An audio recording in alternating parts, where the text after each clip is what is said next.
Kisah ini bermula waktu aku menduduki bangku SMA. Ini kisah masa laluku yang kelam. Momen di mana pertama kalinya aku jatuh cinta yang ternyata membawa petaka bagi diriku dan orang terdekatku hingga di masa depan. Sebuah perjalanan dalam hidupku yang sangat kusesali di setiap detak jantungku dan hembusan nafasku. Aku malu mengakuinya, tapi jujur aku jijik pada tubuh ini.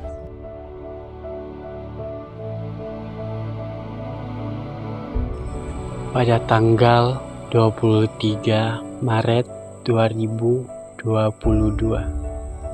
saya duduk di bangku SMA kelas 2 di sekolah SMA Bunga Mekar. Ada seseorang yang membuat diriku merasakan namanya cinta, entah apa penyebutannya. Di situ pertama kalinya aku merasakan rasa seperti ini. Seseorang itu bernama Hana. Dia anak baru di sekolahku, dan dia duduk di sampingku. Ketika pertama kali melihatnya, waktu seakan berhenti. Di antara keramaian, hanya sosok itu yang tertangkap di indera penglihatan, membawa rasa kagum yang belum pernah saya rasakan sebelumnya. Setelah beberapa minggu setelah dia pindah ke sekolah SMA Bunga Mekar, kami mulai akrab dan teman-teman kelas mulai mencomblangi kami karena terlalu dekat, seperti couple goals. Cerita pun dimulai. Hana pulang sekolah nanti sama Ki ya. Ayo Mi. Gaskan. Oke.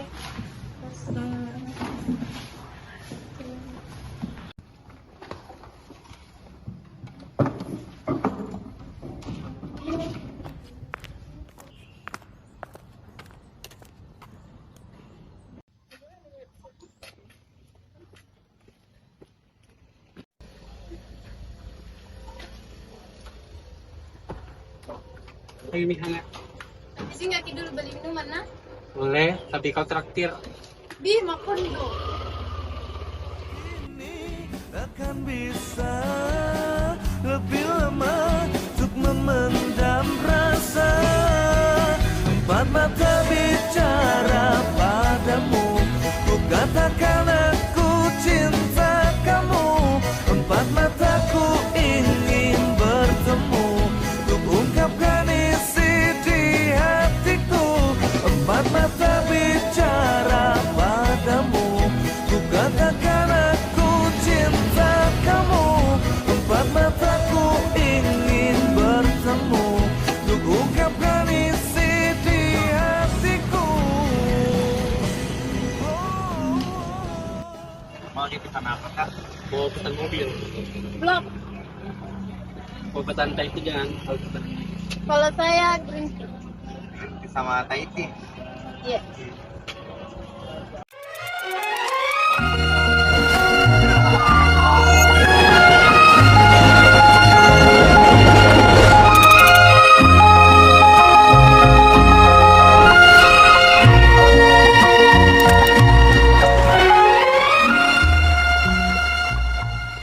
Berapa semua Kak? Totalnya 20.000. Hana bayar.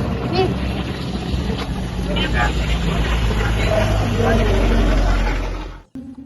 Setelah kami membayar, kami mulai duduk di lapangan Pancasila dan mulai cerita. Dan kami pun mulai merasa nyambung dan nyaman satu sama lain. Hari itu pada tanggal 17 Mei 2022. Setelah 2 bulan Hana berada satu kelas dengan saya mulai berani mengungkapkan perasaan. Dan Hana pun mau berpacaran dengan saya. 2 bulan kami berpacaran, saya tanpa sengaja khilaf melakukan hal yang tidak senonoh di kosanku. Karena hal itu, Hana pun pindah sekolah lagi. Disitulah hal yang tidak pantas membuat saya kecanduan. Setelah kejadian bejat yang saya lakukan terhadap Hana, membuat saya kecanduan ingin mencobanya lagi. Dan saat itu, saya sudah duduk di bangku kelas 3 SMA.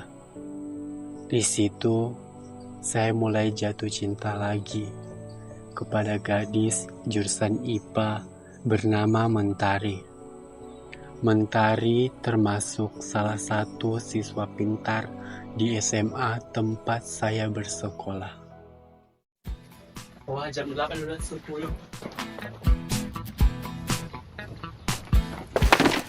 Sorry. Sebenarnya utama sekali. Iya. Bagasi PS2. Mentari, pas satu. Duluan kalian. Iya, lain kali kalau lari pakai mata. Pakai kaki. Oke.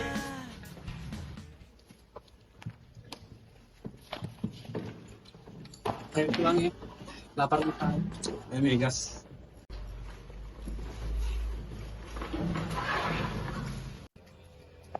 Oi Tari. Weh, Bagas. Mami kau pulang. Yo, maaf soal tadi nah. Bintang terus. Maafkan jika. Pulang bareng yuk. Boleh, Mama kemana? Biasa nongki-nongki. Biasa anak muda. Gas, mumpung udah panas, Ji.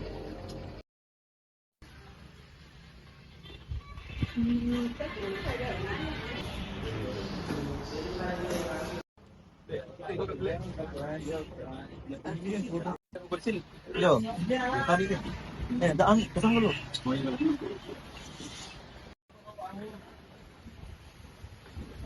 Cappuccino ice-nya 1 sama pagi 1.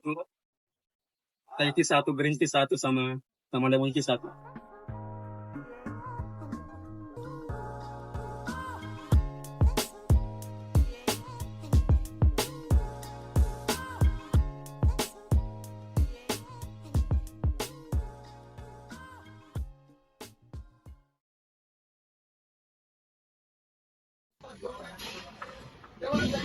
Tanya ini pulang, mau makan sih? Ayo, Mi. Balik. Tadi.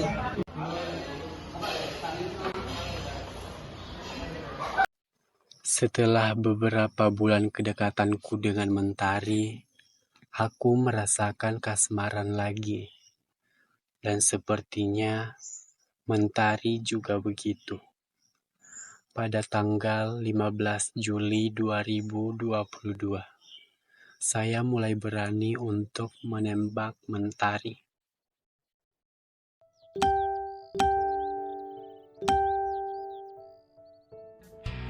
Ribu-ribu macam cara menyentuh pesonanya yang ada.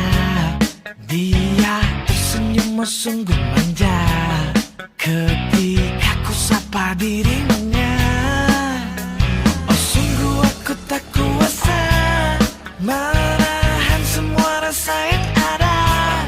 Jika ku tak bisa, ku tak mampu untuk bersamanya, pasti akan mati-mati aku sungguh mati bila tak ada cinta di hatiku. Biarkanlah diriku untuk terus bersamamu. Cinta, cinta, cinta itu indah bila kau sadarkan sepenuh hati. Izinkanlah Tangan bacok aja. untuk tetap mencintamu. Ribu-ribu macam cara menyentuh pesonanya yang ada. Dia tersenyum oh sungguh manja ketika ku sapa dirinya. Sungguh aku tak kuasa. Sebenarnya saya mau tanya. Apa? Bilang, Mi. Mau jadi pacarku? Mau, Kak. Apa ini? Tampar kita tidak dimaji. Refleks. Setelah kejadian itu, kami pun pacaran. Setelah 3 minggu kami pacaran, tanpa kusadari, kesalahan itu kuulang kembali. Gadis yang kusukai kembali kutorehkan luka. Aku tahu ini salah, tapi aku tak bisa berhenti. Hal ini membelenggu diriku. Mentari pun hilang bak ditelan bumi. Mulai tidak masuk sekolah hingga tamat sekolah. Di saat itu, aku berpikir, apakah aku bisa berhenti? Tapi kapan? Apakah ini ada ujungnya? Setiap kali aku mencoba melupakan, bayangan masa lalu itu kembali menghantuiku. Seolah-olah aku terus terperangkap di dalamnya, meski waktu sudah berjalan jauh. Kadang aku bertanya-tanya, apakah kebejatan yang kulakukan ini ada balasannya?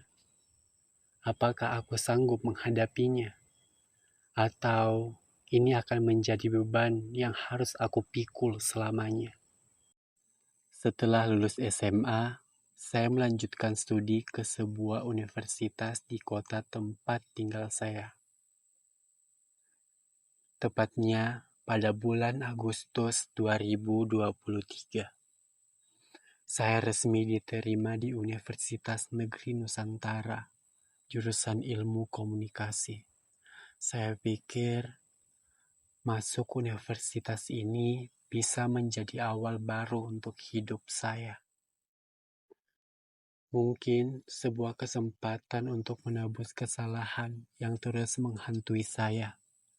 Tapi ternyata bayangan masa lalu itu terlalu kuat untuk terbiasa. Hey cantik, coba kau catat keretaku tiba. Tepat sore. Tidak apa-apa, saya juga ada perjalanan. Aku ceritakan nanti. Bulan, jurusan psikologi. Salam kenal ya. Hey cantik, kemana saja. Percakapan itu membuat aku merasa sedikit lega. Hari-hari berikutnya, aku dan Bulan secara kebetulan sering bertemu di kampus.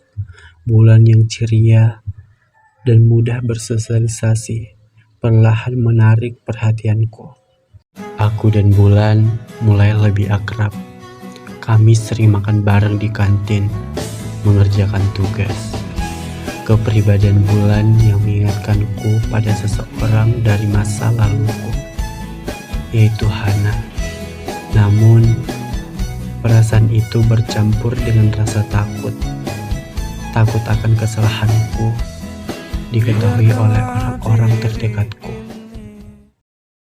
Bulan, kau tahu, seringkah merasa tidak pantas untuk sesuatu yang baru karena masa laluku. Kenapa? Semua orang punya masa lalu, Bagas.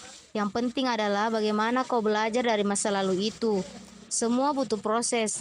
Tidak usah dipaksakan untuk melupakan. Tapi ingat korban di masa lalu. Tunggu. Apa mau bilang? Hah? Apa? Apa memang saya bilang? Kayak ada tadi sesuatu kau bilang. Atau perasaan Ji. Perasaanmu Ji itu. Dasar bajingan, cowok brengsek. Kita tunggu hari pembalasannya. Pada tanggal 10 Oktober 2023, aku akhirnya memberanikan diri menyatakan perasaan kepada Bulan. Bulan, ku tahu bukan ketipe cowok idamanmu, banyak kekuranganku. Mau kau jadi orang spesial di hidupku. Seriously? Really? Yes. Serius kok, mau terima kak? Yo, saya terima kok. Hubungan kami pun sudah terjalin 5 bulan. Awalnya, semua berjalan dengan baik. Aku merasa sedikit lebih bahagia dengan kehadiran Bulan. Tapi Bulan secara misterius menghilang. Nomor WA-nya tak aktif, semua sosial medianya tidak ada yang aktif. Ku telepon nomornya sudah tidak terpakai. Dia tidak muncul di kampus. Aku tak tahu alamat rumahnya, walaupun aku kekasihnya.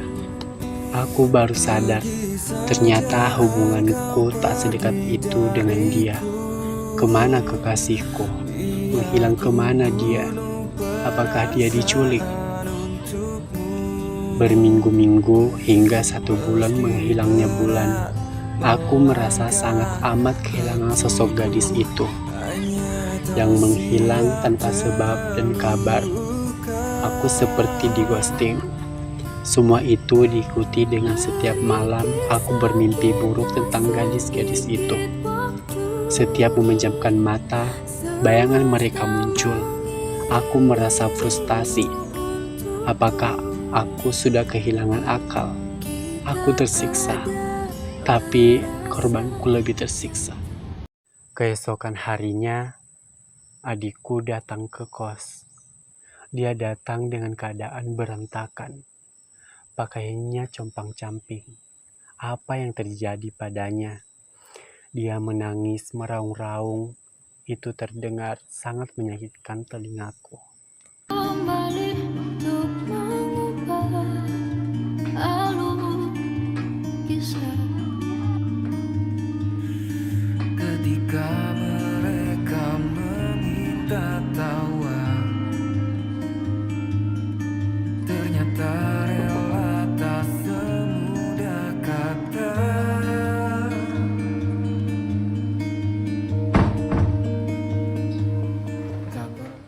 Kenapa kok? Dan suci mengakak, naras harga diriku, apa yang selama ini ku jaga, namun sahabat tengah, dapat kaji jika sama diriku sendiri. Masih pantas kan untuk orang lain, lebih pasti sayang. Saja ku menangis sebelum kembali membohongi diri.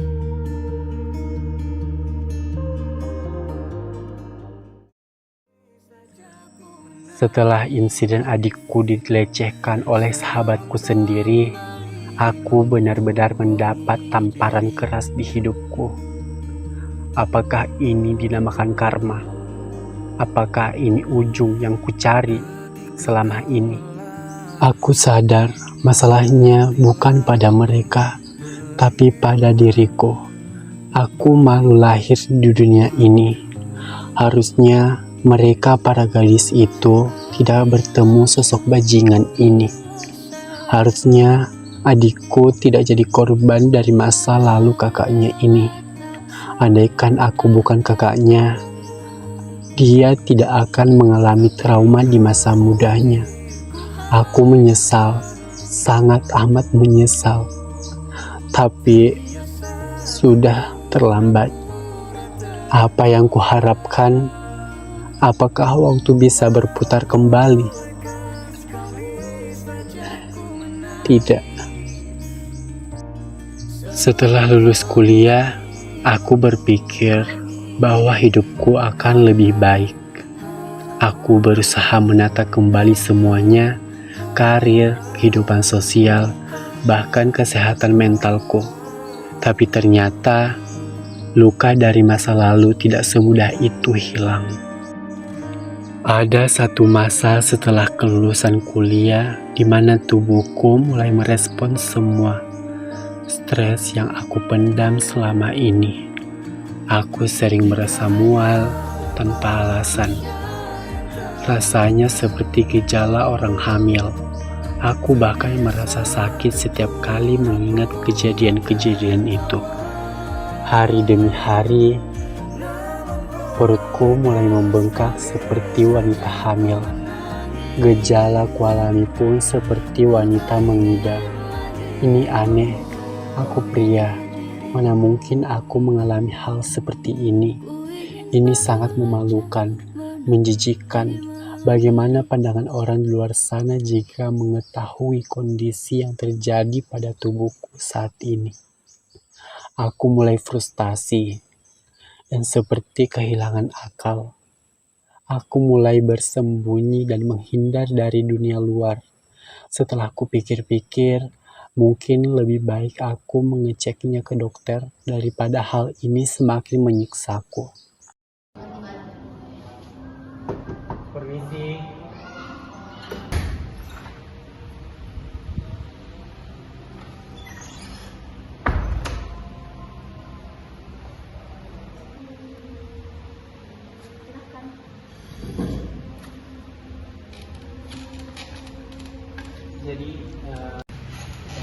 Jadi kondisinya bagaimana, Dok? Baik dengan Pak Bagas. Dari hasil pemeriksaan tadi dan hasil uji lab kami, Bapak dinyatakan mengalami penyakit asites. Sebelumnya, apakah Bapak pernah mendengar apa itu asites? Oh ya Bapak, kurang lebih penyakit asites itu seringkali didengar dengan kata mandul. Di sini tentunya Bapak harus melakukan terapi selama seminggu sekali ya, agar penyakitnya tidak parah. Baik, saya akan menerima saran dari Ibu Dokter. Baik Pak, semoga cepat sembuh ya.